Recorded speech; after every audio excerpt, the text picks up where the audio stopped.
There's a couple of things I need to get onto. So we need to probably park the Mini for the moment with it stuck in reverse. Need to spend a little bit of time on this, my Formula V. So take a couple of these Mini parts and bits and pieces, pack her in a box, we'll get back to it. Looking at the Formula V, I've had two carburetors that are both a bit gummed up. So I pulled them down, sent them to my brother's ultrasonic bath, give them a clean, put it back together. Now it's going to go back in the car, running fine. I've been spending a little bit of time working on my Falcon. Cold start's been a bit of an issue. So I've been trying to set that and do the tune. It's all been done by reading the data I've been collecting. Also on downtime, I spent a day or two having a rust repair done on myself. It's all coming good. And I'm going to pull it apart, ready to see if I can work out what's going on with that gearbox reverse problem. Here we go. Radiator's draining. Catch cans out, carburetor's off. So making some progress. Had a bit of a helper today. Thanks, Nev.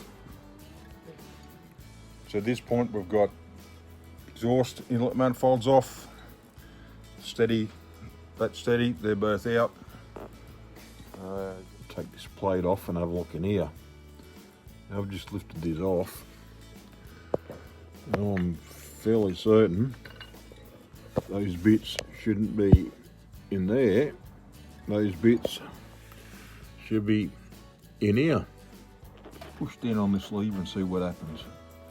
Pushed on that and it went out of reverse. So I've put the gear lever back in and I can get all the gears now.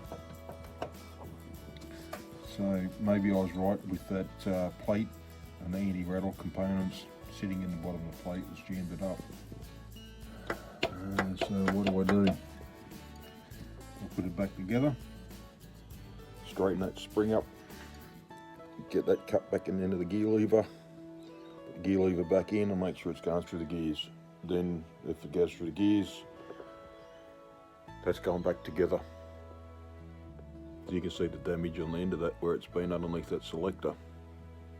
So when you go try and get it out of gear, it's just holding the selector up. We can't get past this bit. So tidy that up, straighten the spring, put it back together. Now I've got the anti-rattle bush and spring are now back inside here. This is where it's supposed to be, inside here. It was under here jamming against that plate there. And here, you see in the other video how damaged it is. So I had to actually put it on the buff wheel of my bench grinder and change the circumference because it's been spread out that much it wouldn't go back in the housing. So that's now back in, plate's done up, sticks in the box, and that goes in all gears, in and out without any sort of issue.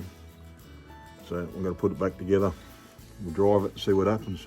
The gear lever to select all the gears without any sort of issue now. I'm fairly confident that's the jamming because the lever needed to go up to get out of reverse. Those components were stuck underneath the selector, so it couldn't go down. And the bush was damaged, you could physically see the damage. So at this point, there's probably another 2 hours to get this out, then another probably 3 to 4 hours to split this. Look what's going on inside the gearbox. So at this point in time, it's probably a third of the work to put it back together so we can get it back on the road. I've flushed the cooling system, that's been looked at, put it back together, drive the car and see if it stays operating. If we have a problem where it jams in reverse again, then we know what's inside the gearbox. So far so good, it's all back together, got no leaks, it goes through the gears. So far, pretty good. So after putting the car back together and driving it, Nev and I drove around the block probably 20 minutes, half an hour. Drove it back and forwards in the garage, reverse first, reverse first.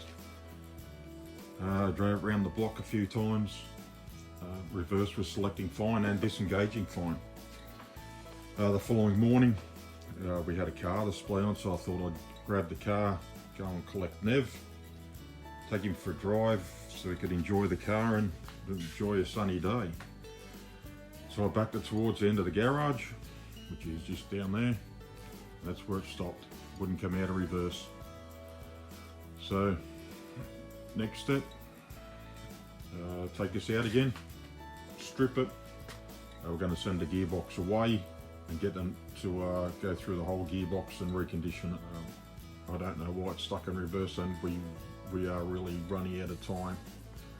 So unfortunately, Nev, we have to pull it apart again, mate. But we'll get to a conclusion.